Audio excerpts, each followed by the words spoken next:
Olá, começa agora mais um OAB Entrevista e você é o nosso convidado. Fique com a gente, já estamos no ar.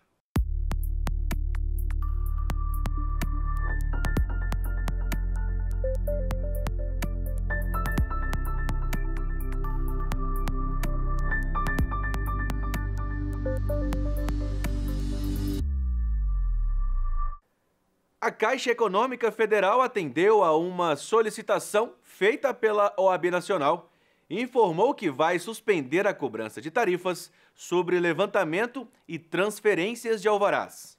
Confira.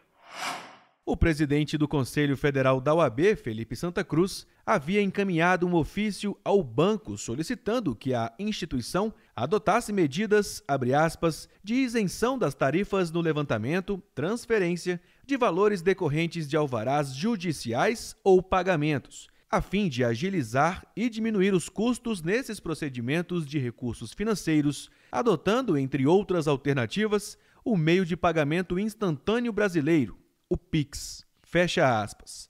Em resposta ao ofício, a Caixa afirmou, abre aspas, que diante das recomendações emanadas pelo Conselho Federal da OAB e considerada a atipicidade do cenário socioeconômico que permeia o Brasil e o mundo, a instituição financeira promoverá todas as medidas necessárias à suspensão temporária da cobrança de tarifas. Em outro trecho, a Caixa ressalta ainda que está acompanhando as regulamentações sobre o tema e, caso haja expansão, trabalhará para disponibilizar a solução Pix com a maior brevidade possível. Fecha aspas. Mais informações sobre esse assunto você confere em oab.org.br. Mudando de assunto, a alteração no regimento interno do Tribunal de Justiça do Estado do Acre, realizada após a atuação da Procuradoria Nacional de Defesa das Prerrogativas da OAB, garantiu à Advocacia do Estado o direito da última palavra ser da defesa nos processos penais. Nós recebemos, na verdade, esse indicativo da Seccional Acre, né? A advocacia, principalmente, especialmente a que milita no âmbito criminal, há muito vinha reclamando que o regimento interno do Tribunal de Justiça do Acre não previa que o advogado, que a advocacia, falasse por último nas sustentações orais praticadas nos processos criminais, ou apelações, recursos em sentido estrito, qualquer outro recurso, especialmente quando da impetração dos habeas corpus. E por falta dessa previsão, o que se praticava no Tribunal do Acre era que o Ministério Público finalizasse as argumentações. E isso, obviamente, colocava a defesa numa condição de muita dificuldade e causava um desequilíbrio no processo. É uma situação completamente sem harmonia com o que se pratica no processo penal brasileiro. O regimento interno do Tribunal de Justiça do Acre, se não me engano, o dispositivo era o 35B, o artigo 35B, não fazia essa previsão da ordem que a advocacia pudesse falar por último. Então, nós oficiamos muito rapidamente ao Tribunal de Justiça do Acre, expondo as razões da necessidade de alteração desse artigo 35B do regimento interno. Colocamos toda a fundamentação muito robusta e o Tribunal de Justiça do Acre houve por bem transformar essa provocação da Procuradoria Nacional de Prerrogativas do Conselho Federal em um processo administrativo para análise dessa alteração. E esse processo tramitou no início desse ano e, na segunda-feira, foi publicado o acordo onde o Pleno do Tribunal de Justiça do Acre acolheu os indicativos da Procuradoria Nacional do Conselho Federal e promoveu, portanto, aquilo que a gente chama dessa correção que era necessária.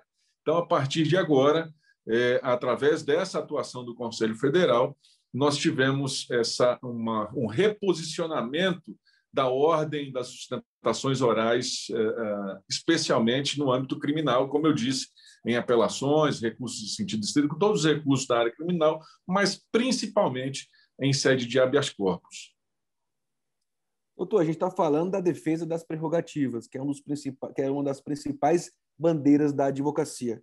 E é isso que o advogado, a advogada de todo o Brasil merece. O respeito. As prerrogativas do advogado não pertencem ao advogado. O advogado, ele é porta-voz do cidadão. Do outro lado do trabalho do advogado, existe um cidadão brasileiro, uma cidadã brasileira que enfrenta um processo judicial. O país, a República Federativa do Brasil, tem um compromisso com o estabelecimento de processos equilibrados, democráticos, isentos. E essas virtudes processuais somente são alcançadas justamente quando obedecidas, quando observadas essas regras. E, dentre elas, num processo criminal, principalmente o processo criminal, que é um processo delicado, que lida com a liberdade do ser humano, essas virtudes não podem deixar de ser observadas. Então, é nosso papel da Procuradoria Nacional de Prerrogativas, é missão essencial da própria Ordem dos Advogados do Brasil garantir o Estado democrático de direito, a ordem republicana e a proteção a todo e qualquer interesse da cidadania. E eu acho que essa foi uma atuação muito emblemática do Conselho Federal, que nós conseguimos materializar e visualizar muito facilmente como que a OAB consegue transformar positivamente a vida da sociedade brasileira. A OAB Nacional realizou o evento virtual Lei Geral de Proteção de Dados, alcance e repercussão nos condomínios. A transmissão aconteceu no canal do YouTube da Ordem e contou com a participação de advogados e especialistas da administração condominial. A lei tem por escopo a proteção dos dados. Se antes os dados eram negligentes, agora não mais será aceito essa negligência. Os dados agora necessariamente terão que ser tratados, ou seja, por interesse das empresas, dos condomínios e também daqueles que não importavam tanto com seus dados. E mesmo as pessoas jurídicas, condomínio, por exemplo, não dava a importância que devia a esses dados. A partir de agora, a gente tem uma importância maior, uma segurança maior para o consumidor, para o condômino. Eu costumo dizer que a LGPD ela é uma lei que vai revolucionar e já está revolucionando em vários aspectos. Quer queiram, quer não, quer aceitem, quer não. Eu enfrento muito o aspecto de negação da LGPD. Eu vejo isso com muita frequência. As pessoas, num certo momento, acreditavam que a lei não ia pegar. E vejam, temos uma Autoridade Nacional de Proteção de Dados, que é um órgão dedicado exclusivamente a conduzir, fiscalizar e regulamentar os aspectos de proteção de dados, e vinculado a nada menos do que a Presidência da República. Quão relevante é um órgão que está ali sob o chapéu do Presidente da República, se não pela sua importância institucional? Com certeza, a NPD ela veio para dar um recado muito forte. Veja, estamos de olho no que está acontecendo, temos uma lei federal, ou melhor, nacional, porque ela se aplica em todos os níveis da federação, ela não é uma lei só de aspecto federal, ela se aplica também ao município, ela se aplica ao ente federado do Estado, do Distrito Federal e da União. Se aplica a tudo e a todos, basicamente. E estamos de olho no que vocês estão buscando respeitar. Quando nós falamos da Lei Geral de Proteção de Dados, como bem mencionou anteriormente o doutor Fabrício, eu não posso deixar de tocar no fundamento principal, principalmente também se tratando de condomínios, que é a questão da privacidade. O que mais temos questionamentos também dentro de condomínios é sobre a privacidade.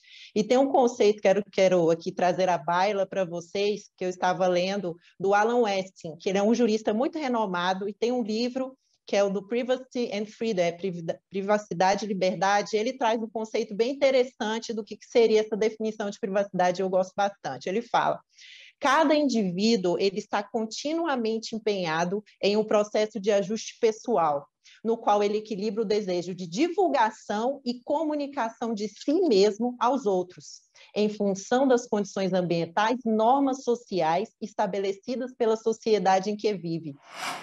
Ainda falando em evento virtual, o Conselho Federal da UAB e a Escola Superior da Advocacia promoveram mais uma live do projeto ES ao Vivo. Desta vez, o assunto foi a nova lei de licitações.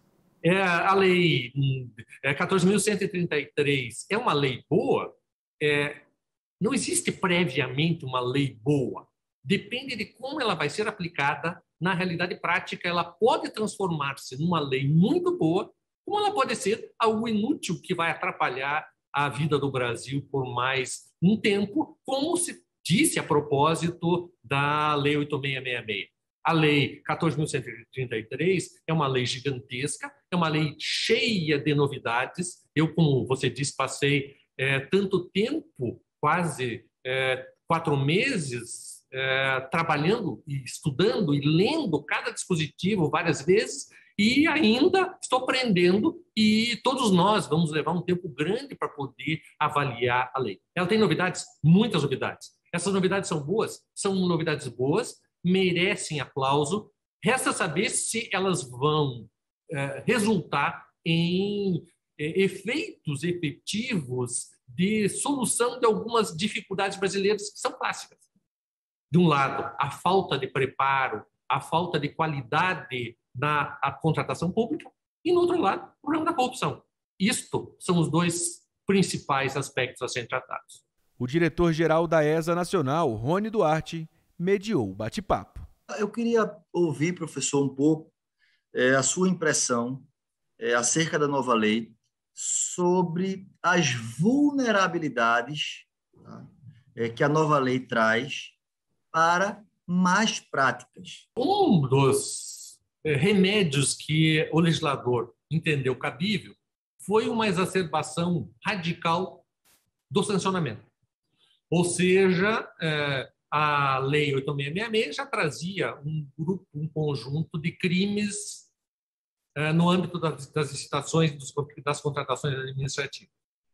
A Lei 14.133 transplantou esses crimes para dentro do Código Penal, ou seja, revogou os crimes da Lei de Licitações e alterou o Código Penal, incluindo lá, basicamente, quase todos os mesmos tipos penais que estavam previstos na Lei 8666. No entanto, com sanções extremamente exacerbadas.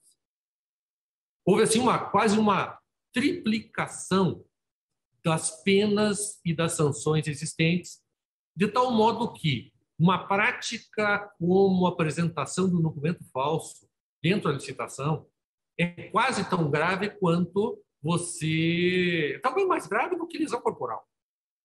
Então, você vai ter um sancionamento tão intenso que o legislador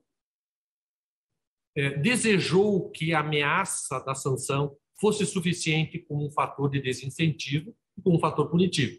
Se isso vai dar certo, eu não tenho a menor ideia. É claro que quanto menos formalidade você tem para admitir a participação do licitante, tanto maior é o risco de desvios. Mas nós temos que reconhecer também que, sobre a Lei 8666, uma das grandes críticas que existiam era o engessamento, a burocracia, a formalidade, etc. e tal. Programa Anuidade Zero, um benefício para você, advogado ou advogada de todo o país, que realiza transação nos estabelecimentos parceiros ou lojas virtuais participantes do programa. É fácil. Você compra e acumula pontos que podem ser convertidos em descontos no valor da sua anuidade. Quer saber como? Acompanhe no vídeo. Vamos aprender a comprar e acumular pontos em lojas virtuais? É fácil, rápido e seguro. Em seu navegador Chrome ou Firefox, acesse a página anuidadezero.oab.org.br. O primeiro passo é clicar no botão Entrar e, em seguida, preencher os dados solicitados com seu CPF e senha. Com acesso liberado, você vai encontrar as lojas virtuais parceiras do programa. Antes de realizar sua compra, obtenha informações clicando no botão Consulte regras e condições. Leia atentamente os detalhes sobre a loja escolhida e confira os requisitos e exigências para acumular pontos. Feito isso, o próximo passo é clicar no banner de divulgação e aguardar ser redirecionado ao site da loja parceira, participante do programa Anuidade Zero, onde as compras deverão ser realizadas normalmente. Mas atenção, é recomendado que antes de iniciar qualquer compra, seu carrinho esteja vazio e outras abas do navegador fechadas. Para garantir que a compra seja reconhecida e pontuada, não utilize as setas de avanço e retorno do seu navegador. Além, claro, de não utilizar bloqueadores de anúncios nas suas configurações de internet. Uma vez que a compra for concluída e finalizada, ela será apresentada em sua conta como pontos pendentes em até 5 dias. Já a confirmação da transação será realizada em até 120 dias. Pacotes de viagem, reservas de hotéis, passagens aéreas e aluguel de carro podem ser validadas em até 90 dias após a utilização ou check-out. Consulte o regulamento e faça parte do programa Anuidade Zero. Comprar, acumular e economizar nunca foi tão fácil. Confira se a sua seccional faz parte do programa em anuidadezero.oab.org.br. Agora nós vamos para um breve intervalo e voltamos em instantes. É muito rápido. Não saia daí.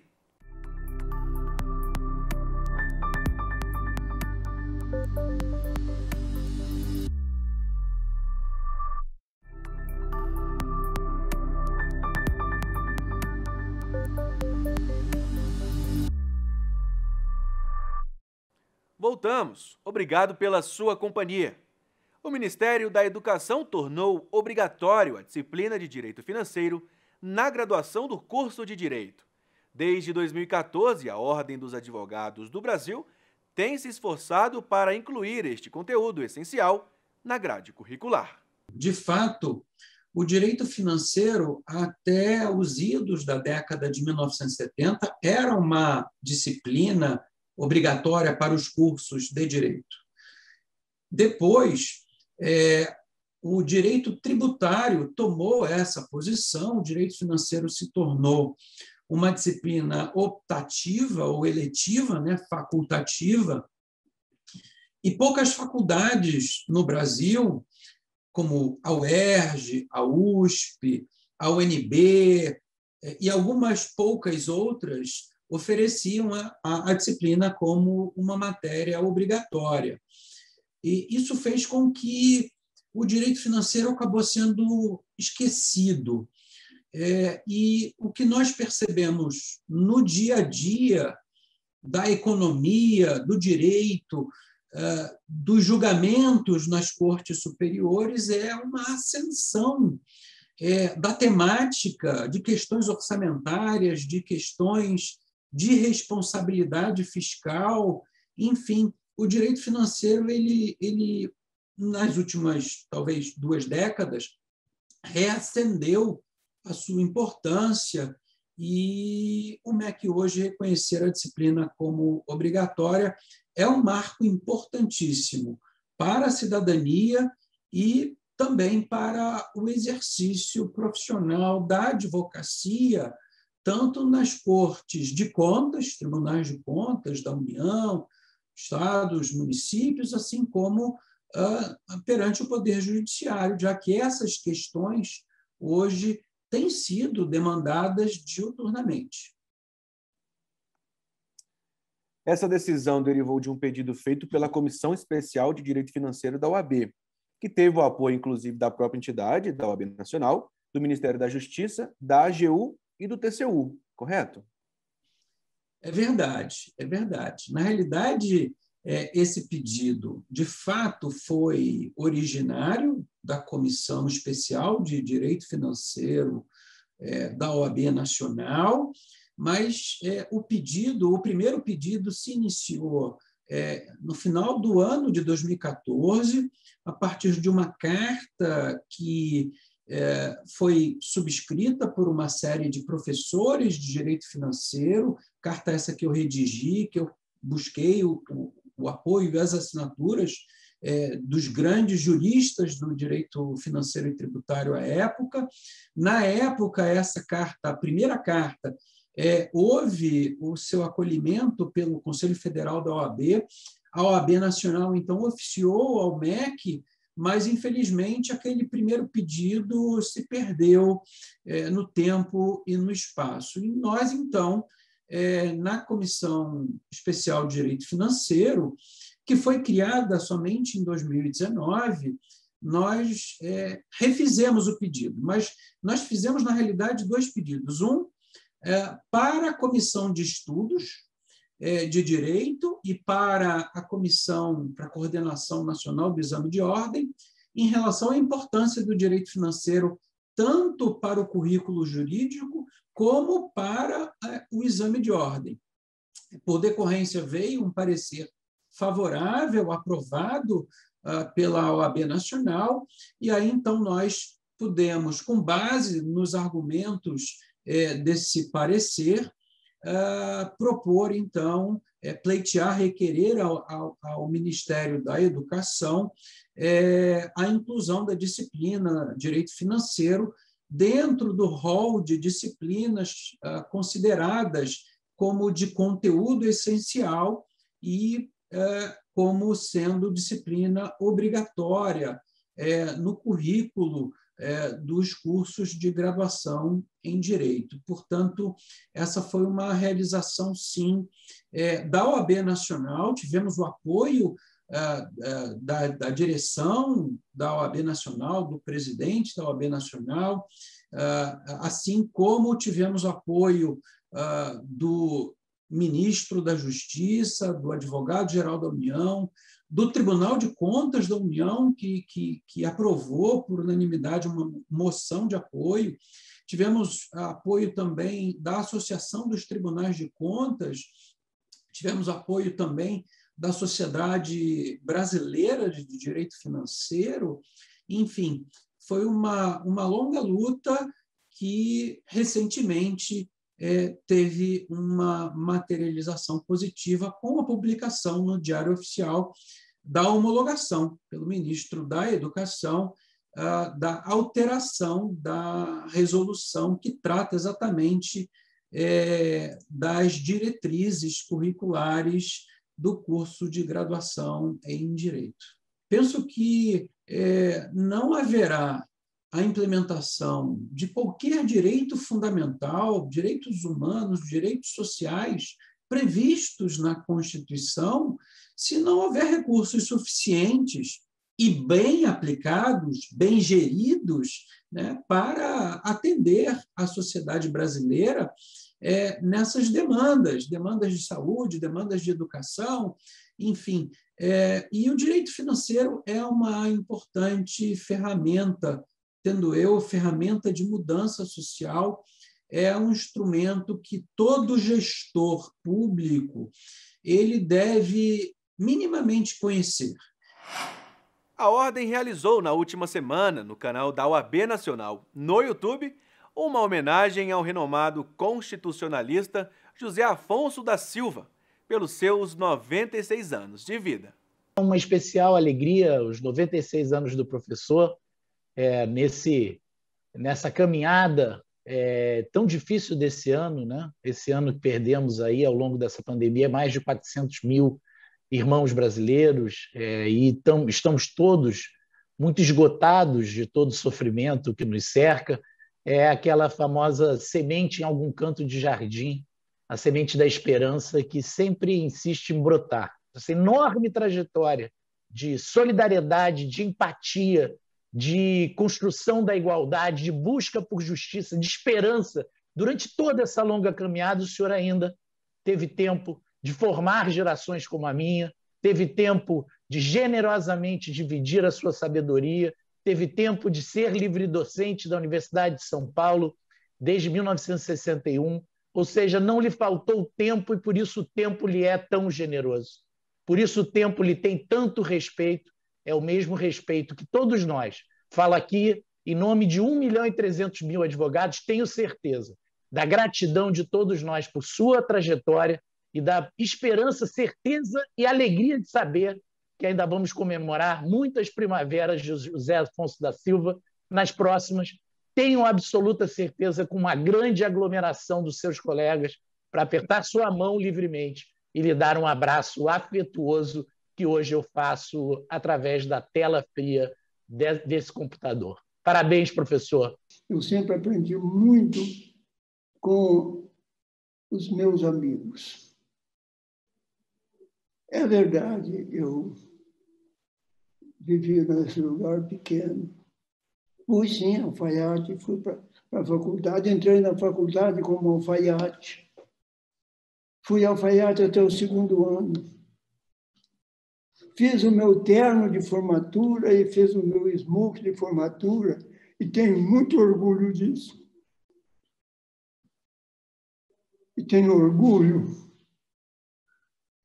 e a emoção de que no dia da minha formatura, o meu pai, quase analfabeto, mas digno, estava lá, orgulhoso de seu filho. Este programa especial da Ordem dos Advogados do Brasil fica por aqui. Se quiser conferir tudo que a OAB vem fazendo, não deixe de seguir a gente nas redes sociais. Nos vemos na próxima semana. Até lá!